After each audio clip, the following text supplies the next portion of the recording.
ಶಾಸ್ತ್ರಿ, ನನ್ನ ಎಲ್ಲ ಶಕ್ತಿಯನ್ನ ಸೋಲಿಸ್ತಾ ಇದೆಯಾ? ನಿನ್ನ ಯಕಶ್ಚಿತ್ ಸಾತ್ವಿಕ ಶಕ್ತಿಗಿಂತ ನನ್ನ ತಾಂತ್ರಿಕ ಶಕ್ತಿನೇ ಶ್ರೇಷ್ಠ ಅಂತ ಈ ಜಗತ್ತಿಗೆ ನಾನು ಸಾಬೀತುಪಡಿಸದೆ ಹೋದೆ ನನ್ನ ಹೆಸರು ಭೈರವನೇ ಅಲ್ಲ. ಇನ್ನು ಮೇಲೆ ಎಲ್ಲರೂ ಸಾತ್ವಿಕತೆಯಲ್ಲಿ ಬಲವಿಲ್ಲ ಅಂತ ಸಾತ್ವಿಕತೆಯನ್ನ ಬಿಡಬೇಕು. ಹಾಗೆ ಮಾಡ್ತೀನಿ, ನೋಡ್ತಾ ಇರೋ. ಊರ್ಮಿಳಾ, ಊರ್ಮಿಳಾ, ಎಲ್ಲಿದ್ರು ಬೇಗ ಇಲ್ಲಿಗೆ ಬಾ. ಊರ್ಮಿಳಾ, ನಿನಗೆ ಅಪಾಯ ಇದೆ. ಯಾರಿಂದ?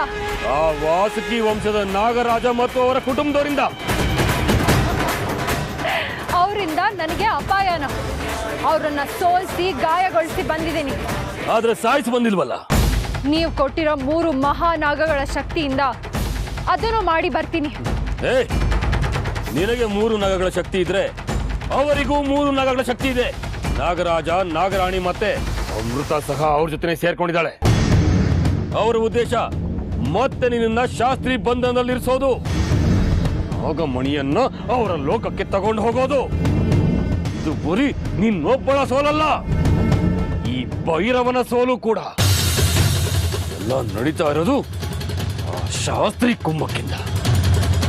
ಮತ್ತು ಅವರಿಗೆ ಪ್ರತಿ ಸಲನೂ ಆ ಶಾಸ್ತ್ರಿ ಅಡ್ಡ ಬರ್ತಾ ಇದ್ದಾನೆ.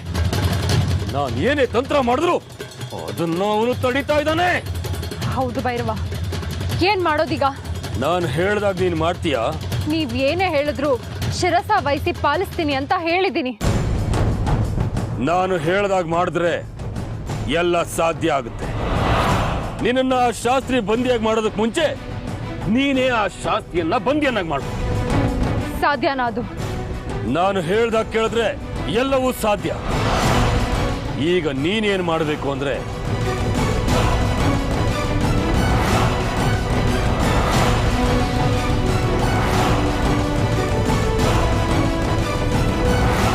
ಗೊತ್ತಾಯ್ತಲ್ಲ,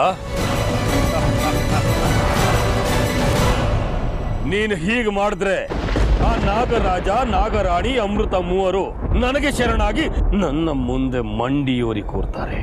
ಆಗ್ಲಿ ಬಾಬಾ, ಆ ಮೂವರನ್ನ ಎಳೆದ್ ತಂದು ನಿಮ್ ಕಾಲ್ ಹತ್ರ ಬಿಸಾಕ್ತೀನಿ.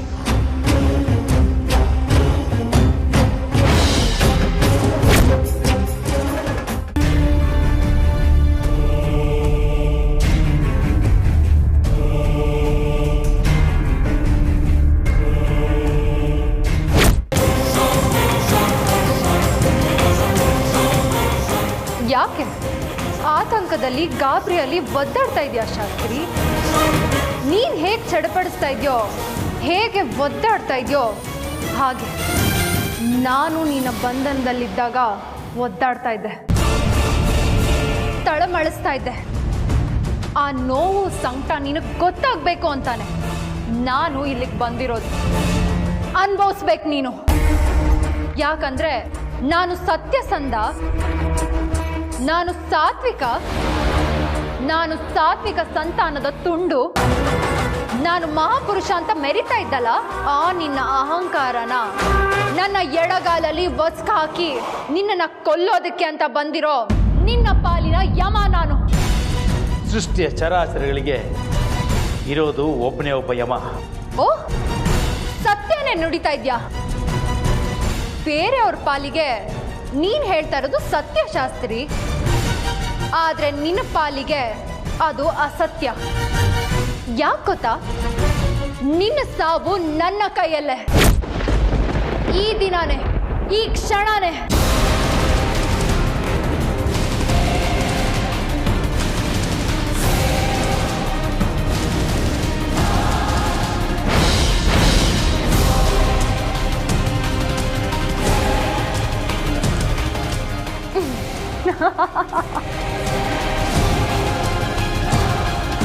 ನೋಡಿದ್ಯಾ ನಿನ್ನ ಸಾತ್ವಿಕ ಶಕ್ತಿಯ ಮಹತ್ವನ? ದೀಪ ಆರುವಾಗ ಹೀಗೆ ಪ್ರಜ್ವಲಿಸೋದು.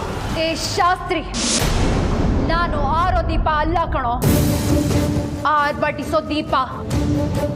ನನಗೆ ಆದಿ ಅನ್ನೋದಿದೆ, ಆದ್ರೆ ಅಂತ್ಯ ಅನ್ನೋದು ಇಲ್ಲ. ಯಾಕಂದ್ರೆ ನಾನೀಗ ಕೇವಲ ತಕ್ಷಕ ಕುಲದ ನಾಗಿಣಿ ಅಲ್ಲ, ನನ್ನ ಜೊತೆಯಲ್ಲಿ 3 ಮಹಾನಾಗಗಳ ಶಕ್ತಿ ಇದೆ. ಅವು ಸಾಮಾನ್ಯ ನಾಗಶಕ್ತಿಗಳಲ್ಲ, ಘಟನಾಗ ಶಕ್ತಿಗಳು. ಅದನ್ನ ತಡೆಯೋದಕ್ಕೆ, ಎದುರಿಸೋದಕ್ಕೆ ನಿನ್ನಿಂದ ಅಲ್ಲ, ಇಡೀ ವಾಸುಕಿ ವಂಶನೇ ಒಗ್ಗೂಡಿಸಿದ್ರು ಸಾಧ್ಯ ಇಲ್ಲ.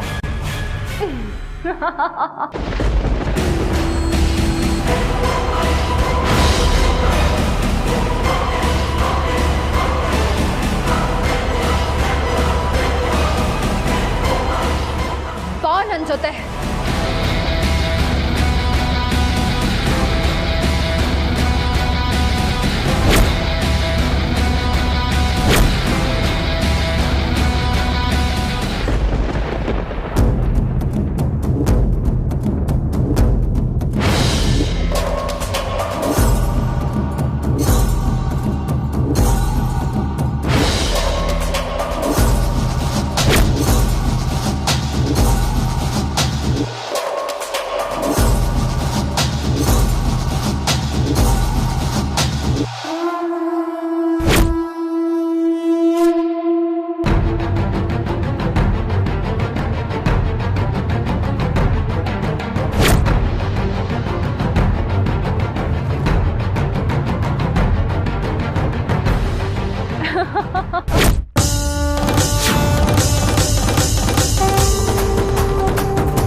ದ್ವೇಷ ಇರೋದು ನನ್ನ ನಿನ್ನ ಮಧ್ಯೆ ಮಾತ್ರ.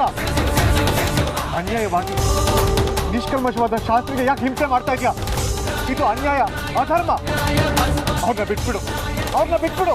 ಅನ್ಯಾಯ ಅಧರ್ಮ ಅನ್ನೋದು ನಿಮ್ಮ ವಾಸುಕಿ ವಂಶದವರಿಗೆ ಮಾತ್ರ, ನಮ್ಮ ತಕ್ಷಕ ನಾಗಗಳಿಗಲ್ಲ. ನಮಗೆ ಗೆಲ್ಲೋದಷ್ಟೇ ಮುಖ್ಯ. ಹಾಗಂತ ಮುಕ್ತರನ್ನ ಹಿಂಸಿಸೋದು ಪಾಪ ಅಲ್ವಾ?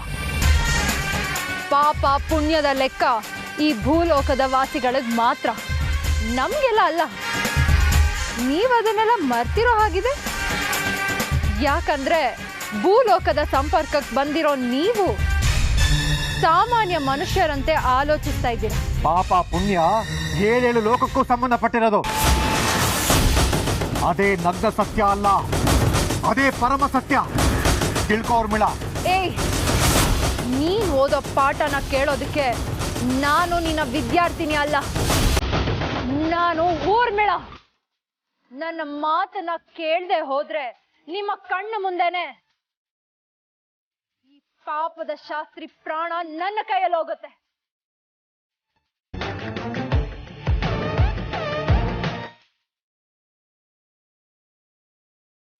ಊರ್ಮಿಳ, ನಿನ್ನ ಕೈ ಮುಗಿದು ಕೇಳ್ಕೊತೀನಿ, ದಯವಿಟ್ಟು ಅವ್ರನ್ನ ಏನು ಮಾಡ್ಬೇಡ, ಅವ್ರನ್ನ ಬಿಟ್ಬಿಡು.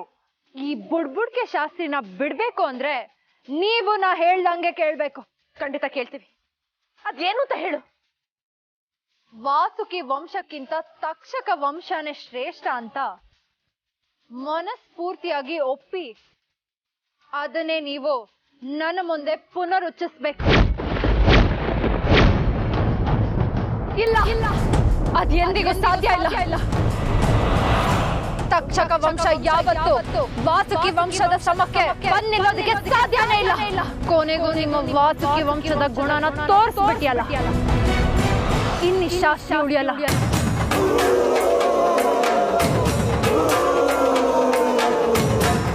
ಅವಳು ಹೇಳ್ದಾಗೆ ಕೇಳ್ಬಿಡಿ, ಇಲ್ಲದೆ ಹೋದ್ರೆ ಅವಳು ನನ್ನ ಸಾಯಿಸ್ಬಿಡ್ತಾಳೆ. ನನ್ನ ಸಾಯಿಸಿದ ಪಾಪ ನಿಮ್ಮನ್ನು ಸುತ್ತಕೊಳ್ಳುತ್ತೆ. ದಯವಿಟ್ಟು ಅವಳು ಹೇಳ್ದಾಗ ಮಾಡಿಬಿಡಿ. ಸಾವಿನ ಭಯ ಈಗ ನಿನ್ಗೆ ಅರ್ಥ ಆಗ್ತಿದ್ಯಾ ಶಾಸ್ತ್ರಿ? ನಿನ್ನ ದಿಗ್ಬಂಧನದಲ್ಲಿದ್ದಾಗ ನಾನು ಇದೇ ರೀತಿ ಒದ್ದಾಡ್ತಿದ್ದೆ. ಅವಳು ಹೇಳ್ದಾಗ ಮಾಡಿ, ಇಲ್ಲದೆ ಹೋದ್ರೆ ಅವಳು ನನ್ನ ಸಾಯಿಸ್ಬಿಡ್ತಾಳೆ. ಅವರು ಕಾಪಾಡೋ ಹಾಗೆ ಕಾಣಿಸ್ತಾ ಇಲ್ಲ. ಈಗ ನನಗಿರೋದು ಒಂದೇ ಒಂದು ದಾರಿ, ಈ ಶಾಸ್ತ್ರೀಯ ಸಾವು.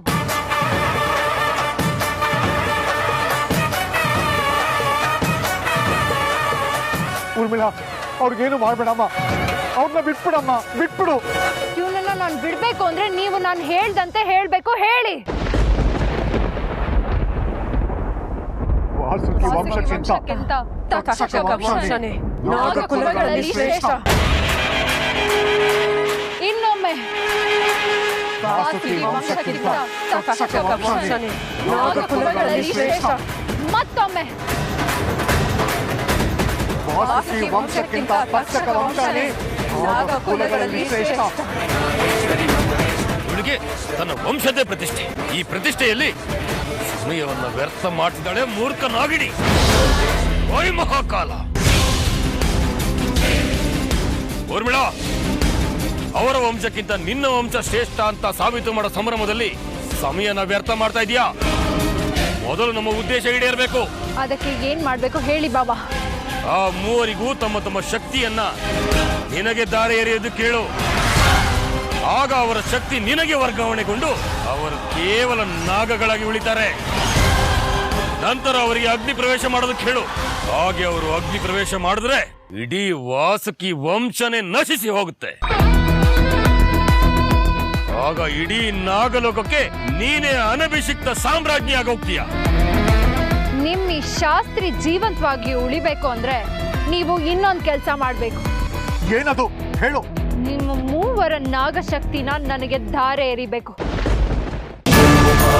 ಅದು ಎಂದಿಗೂ ಸಾಧ್ಯ ಇಲ್ಲ. ಹಾಗಾದ್ರೆ ನಿಮ್ಮ ಶಾಸ್ತ್ರಿ ಜೀವಂತವಾಗಿರೋದಿಲ್ಲ.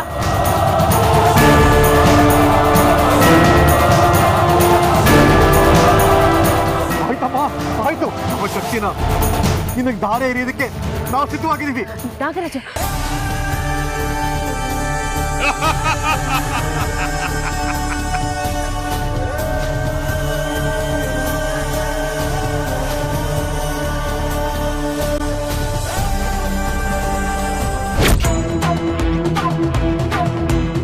ಅಂದರೆ ನನ್ನ ಪ್ರತಿಕೃತಿಯನ್ನು ಇಟ್ಕೊಂಡು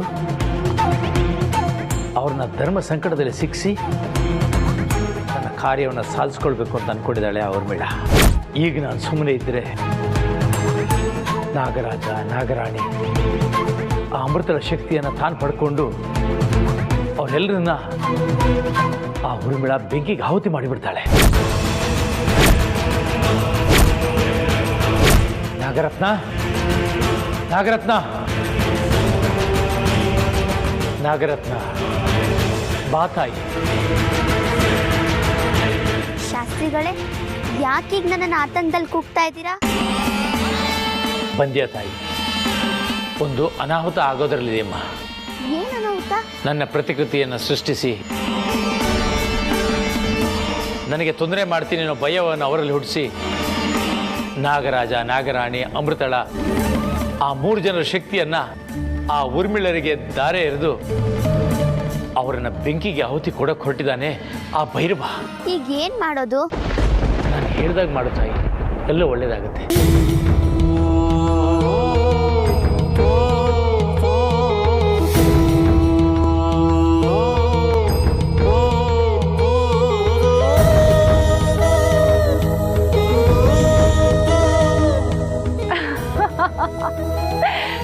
ನಾನ್ ಹೇಳ್ದಂತೆ ಕೇಳಿದ್ರೆ ಮಾತ್ರ ಈ ಶಾಸ್ತ್ರಿ ಜೀವಂತವಾಗಿ ಉಳಿತಾನೆ. ಇಲ್ಲ ಅಂದ್ರೆ ಇವನು ಇಲ್ಲೇ ಈ ಕ್ಷಣದಲ್ಲೇ ಜೀವ ಕಳ್ಕೋತಾನೆ. ಆಯ್ತಮ್ಮ, ಆಯ್ತು. ನೀನು ಹೇಳ್ದಂಗೆ ನಾವೆಲ್ಲರೂ ನಮ್ಮ ಶಕ್ತಿನ ನಿನ್ ದಾರೆ ಎರಿತೀವಿ. ನೀನ್ ಏನ್ ಹೇಳಿದ್ರು ನಾವು ಮಾಡ್ತೀವಮ್ಮ. ಶಾಸ್ತ್ರಿಗಳು ಸಾತ್ವಿಕರು. ಅವ್ರ ಪ್ರಾಣಕ್ಕೋಸ್ಕರ ನಮ್ಮ ಪ್ರಾಣ ಕೊಡಕ್ಕೂ ನಾವು ಸಿದ್ಧವಾಗಿದ್ದೀವಿ. ಹ? ಒಳ್ಳೆ ಮಾತು ಕೊಟ್ಟೆ ನಾಗರಾಜ. ಶಾಸ್ತ್ರಿಗಾಗಿ ಇಂಥ ತ್ಯಾಗ. ಶಾಸ್ತ್ರಿ, ನೀನು ನಿಜವಾಗ್ಲೂ ಪುಣ್ಯವಂತ.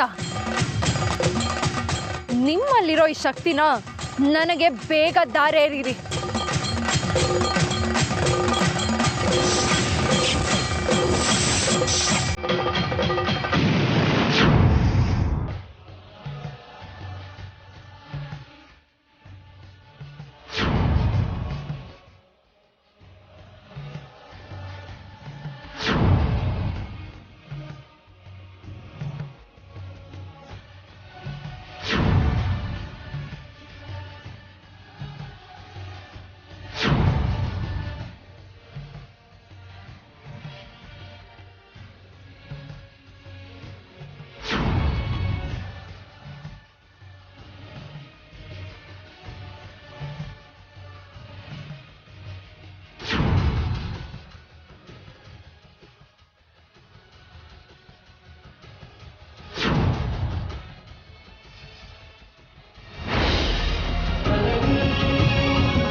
ಕೊಟ್ಟ ಮಾತಂತೆ ಈ ಬೆಂಕಿಗೆ ಹಾರಿ ನಿಮ್ಮ ಪ್ರಾಣನ ತ್ಯಾಗ ಮಾಡಿ.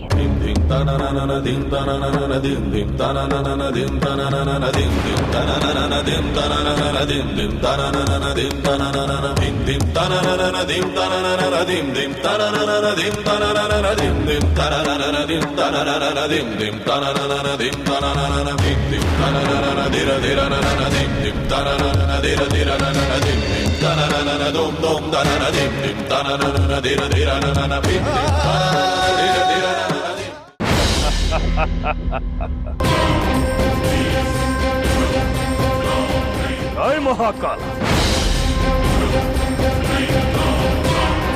ಅಮೃತ, ನಾಗರಾಜ, ನಾಗರಾಣಿ ಯಾವ ಸ್ಥಿತಿಲಿದ್ದಾರೆ ಅನ್ನೋದು ನನಗೆ ಗೋಚರವಾಗಬೇಕು.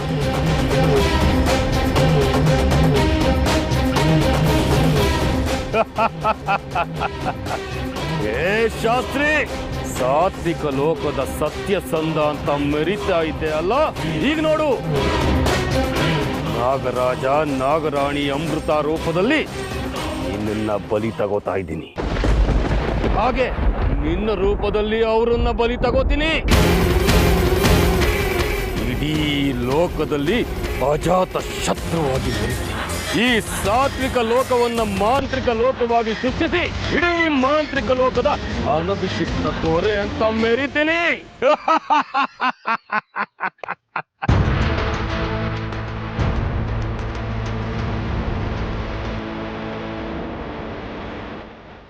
ಎಲ್ಲಿ ಅಂತ ಹುಡ್ಕೋದು ಇವ್ರನ್ನ? ಇಲ್ಲಿರೋ ಎಲ್ಲ ಜಾಗನೂ ಹುಡ್ಕಾಯ್ತು.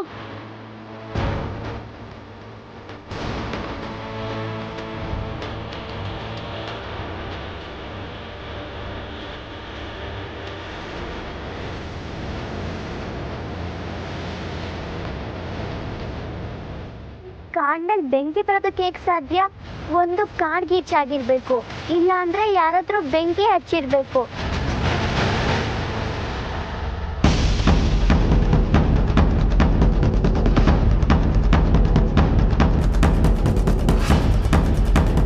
ಅರೆ, ಅಮೃತ, ನಾಗರಾಜ, ನಾಗರಾಣಿ ಎಲ್ಲ ಅಗ್ನಿ ಮುಂದೆ ನಿಂತಿದ್ದಾರೆ ಅಂದ್ರೆ ಅವರು ಅಗ್ನಿ ಪ್ರವೇಶ ಮಾಡೋದಕ್ಕ?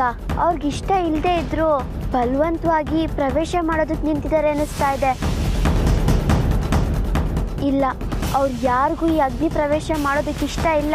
ಇದು ಆ ತಕ್ಷಕ ಲೋಕದ ನಾಗಿಣಿ ಊರು ಬೀಳೋ ತಂತ್ರ. ಹಾಗೆ ಆ ಭೈರವ ಬಾಬಂದ ಕುತಂತ್ರ ಇರಬೇಕು ಅನ್ನಿಸ್ತಾ ಇದೆ.